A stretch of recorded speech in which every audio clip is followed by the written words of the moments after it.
বন্ধুরা নতুন একটা ভিডিওতে তোমাদের সবাইকে ওয়েলকাম। তো আজকে ছুটি দিন ছিল, তোমাদের দাদাভাই বাড়িতে ছিল আর আমার সাথে সারাদিন খুটমুট করে অনেক ঝগড়া হয়েছে। তো দীপাও ডান্স ক্লাস থেকে চলে এসেছে আর এবার যাব হচ্ছে একটা বান্ধবীর বাড়ি। ও অনেকবার ফোন করে যেতে বলেছে, তো যাই গিয়ে দেখা করে আসি।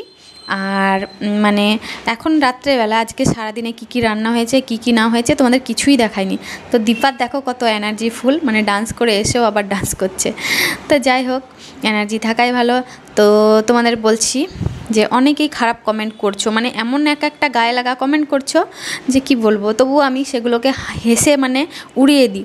কিন্তু কি বলো তো, যারা খারাপ কমেন্ট করে না তাদের ভেতরেই নেগেটিভিটি কাজ করে বলেই তারা মুখ দিয়ে খারাপ কথা বার করে। আর সেটা মানুষকে ভাবে যে বাস একটা খারাপ কমেন্ট করে দিলাম ওর বিশাল কিছু হয়ে যাবে, কিন্তু আদৌ কিছু হয় না। যা হয় তোমারই হয়, তুমি একটা নেগেটিভ এনার্জিতে পরিণত হও।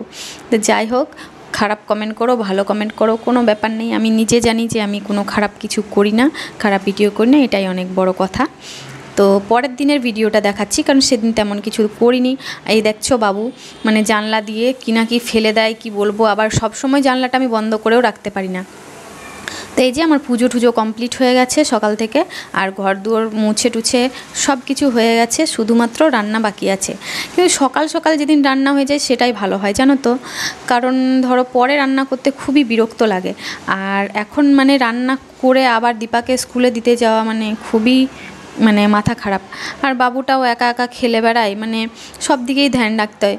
তো এই যে ফ্রিজটা দেখছো, এটা পুরনো হয়ে গেছে, তো এটা বিক্রি করে দেবো আজকে। তো যাই হোক, ফ্রিজটা আজকে বিক্রি করে দেবো। আর দেখছো আমাদের ঘরের দেওয়াল ঠেওয়াল সব খুব খারাপ হয়ে গেছে, ঘরের মালিক কিচ্ছু করে দিচ্ছে না, মনে হচ্ছে রুমটা ছাড়তে হবে। নিজেও করে না, আমাদেরও করতে দেয় না।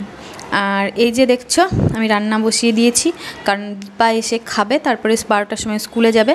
তো কুমড়োটা না কেউই খেতে চায় না, আমার দীপাও খেতে চায় না, আর ওর পাপ্পা কেউই খেতে চায় না।